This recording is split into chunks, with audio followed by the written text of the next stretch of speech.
It's very much real. It's affecting every aspect of life.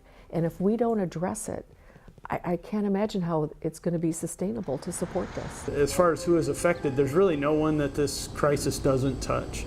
We see that in the runs that we make. Typically what we're finding is that people have started using prescription drugs, and then when they either can't get those prescription drugs anymore, they turn to heroin because heroin is cheap and easy to get right now. Since 2009, we've increased our heroin seizures every year. So 2009 we seized 43 grams. In 2014 we seized 157 grams along with the 8 kilos of heroin with the DEA case. We're finding people passed out behind the wheel with their needle laying next to them, and crashing is a serious result of that. I can tell you that in 2013 and in 2014 we had 0 new cases of HIV infection through our clinic, through our office, that indicated IV drug use as their risk factor. In 2015, we had 5 individuals who reported that as their risk factor. So clearly we know it's here, we know it exists, and if people are sharing those needles, that potential is out there for us to have a considerable crisis again. The community has to come to the understanding that this does exist and it's not a simple problem to just go away, that locking them up for 90 days doesn't make an addict stop being an addict. I'm not a physician, I'm a criminal court judge, and I'm not a social worker.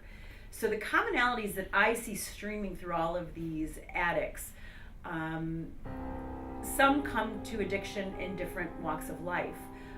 Many come to addiction because they start out with a prescription to opiates after maybe orthopedic surgery or other surgeries. They get addicted. They just need their drugs so bad, and they literally end up in the street buying street heroin. I think if we don't get a handle on this, it's going to affect I honestly think it'll affect our economy, it'll affect our leadership, it'll affect how we live. There'll be more homeless people on the streets. The Department of Health is doing a great job in addressing this issue by making the public aware of what's going on. I think a syringe services program is a good idea, and any way that we can help with that, we certainly will. I certainly think we need more treatment facilities here in this area to help an addict who wants to get help to be able to check themselves in right away instead of having to wait to do that. Those are some of the things that I think would be greatly helpful. It's much less expensive to provide the syringes up front. When we look at HIV infection, we're looking at hundreds of thousands of dollars over the lifespan of someone who has HIV. So if we can, and that's just for the treatment, that's not considering loss of work or quality of life kind of issues. So it's really pennies on the dollar to provide the preventative measure versus the treatment measure. If we did nothing at this point and we just let things kind of fall into place as they would, our medical facilities and our medical teams would be overwhelmed.